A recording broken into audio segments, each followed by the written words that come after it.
It is time now for Inside Out as we welcome in SNY NBA insider Ian Begley from the world's most famous arena. And Ian, obviously a playoff-type atmosphere at the Garden for this one, but what was the mood like in the Knicks locker room after that anticlimactic ending? Yeah, it depends on who you were talking to, Eamon. Karl Anthony-Towns took a big picture look, and he said that he thinks the Knicks are in a good spot in general. He said they're still growing, still learning, but the idea that they are where they are at this point in March, playing well defensively and competing against the top team in the NBA. He said generally he likes where they are. Other corners of the locker room in the coaches' press conference, there were some comments about the officiating. Mike Brown saying that Shai Gilgeous-Alexander is the best in the NBA at convincing refs that he got hit. So I think there was some anger about the officiating in that Knicks locker room after the game.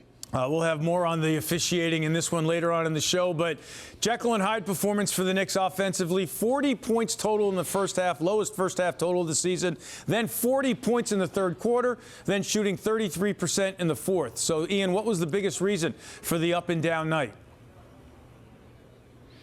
Well, I think in terms of the up, that third quarter, Jalen Brunson off the floor, you got to give some of the reserves credit. I thought Landry Shamet played really well in the third quarter. Obviously, OG Anunoby, Mikal Bridges having moments, and then Brunson comes back and he gets it going. I thought he played really well after coming back from that mini break, that injury. So I think the offense, it hasn't been consistent all season. It's been very good and then very mediocre, so I think it was kind of a microcosm of the season. But really defensively, that's where this group is kind of separating itself. The defense has been very good really since the beginning of February. They had another good defensive night tonight.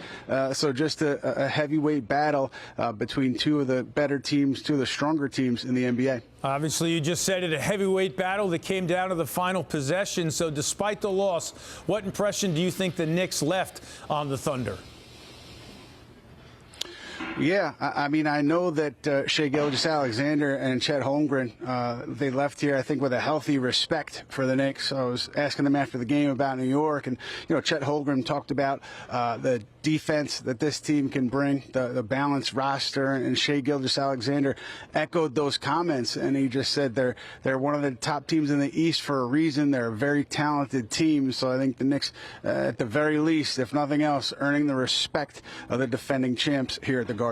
Yeah, it definitely was a heavyweight type night at the Garden. We're going to have more on this game later on in the show, including those comments from the coach about the officials. But Ian Begley, thanks for joining us here on Honda Sports Night. JJ and Sal are back for Knickerbocker banter. Now, I know you two pretty well. I don't think you're normally into moral victories or hard-fought losses. But, JJ, what was your biggest takeaway from the Knicks about this loss? Well, this is where I'm going to surprise you. I'm not necessarily going to throw a parade down to Canyon of Heroes that the Knicks lost a close game to the Oklahoma City Thunder. But let's understand, last year they played Oklahoma City, and they were thoroughly whooped and thoroughly outclassed. I went to the game Friday night, Madison Square Garden. Knicks lost by 30-something points. You didn't feel like they belonged on the same floor as this Oklahoma City team. You didn't get that sense in this particular matchup. The Knicks were down double figures. They had no answer for Chet Holmgren. It was an off night for Jalen Brunson, and they fought like crazy in that third quarter. They got great minutes from Shamet. They got great minutes from Karl Anthony-Towns. They actually took a 4-point lead. And Sal, to me, look, you're not going to determine whether or not this team is going to win a championship or lose a championship in March.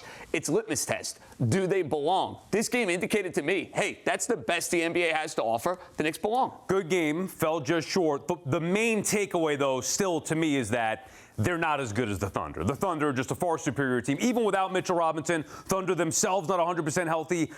I just don't think that they're good enough. So I don't want to sit here today and say, you're right, even if they won, it's not, oh, wow, the Knicks are going to beat the Thunder in the championship. And if they lose, whether it's a close game or a blowout, it doesn't mean they can't win. I think they could win a couple of games in a best of 7. I don't ultimately think they're good enough to win against the Thunder in a best of 7. I mean, bottom line, if they want to win a championship, they're going to have to find a way to beat the Pistons and the Thunder, which has been hard to do for these guys. guys lately. All right, Sal, bigger factor in this loss, Brunson just 5 of 18 from the field, or Karl Anthony-Towns fouling out when he had 17 and 17? I think it's Brunson. For the Knicks to win a championship and beat those great teams, he's got to be great. We could talk about the depth. We could talk about the other options that the Knicks have, and that is great, and it is true.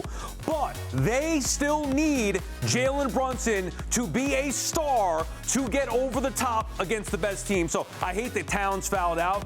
I think it's Jalen Brunson. If he makes more of his shots, JJ, and does what he normally does, the Knicks win this game, and that's the only way they have a chance to beat either the Pistons or the Thunder in a best-of-7. So I'm right there with you. It's Jalen Brunson. I also want to credit the physicality and the amount of bodies that Oklahoma City is able to go and throw at him, and that to me is incredibly problematic. You mentioned the idea of not believing the Knicks can go and beat this Oklahoma City team in a best-of-7. I think that physicality is a monumental problem. OKC's got 3 or 4 guys. They're big, they're long, they make life difficult on Brunson. That's why he had a really tough game. That being said, though, Eamon, couldn't have had a better look to go and tie it with the final 5 seconds. Couldn't hit the shot. That was a chance for redemption, no doubt. All right, fellas, huge moment in this game. 5:53 left in the fourth. OG with a bucket and a foul. It gets overturned. JJ, how many household items in Brooklyn were thrown at the television on that overturn? So I actually was on good behavior. I didn't throw anything, and I also wasn't surprised because it felt like for the entirety of this game, not to make excuses for the New York Knicks,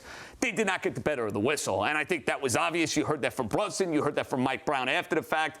Terrible overturn, though, Sal. Right. Here's the thing, though. I don't want to hear about the officiating. It happens all the time in sports. It's not Mike Brown. You stop complaining about the officials. Take some accountability. Your team, your superstar wasn't good enough tonight. Missed way too many shots. That's the reason that they lost. Even though they didn't get the benefit of the whistle, I understand that. I'm not into making excuses.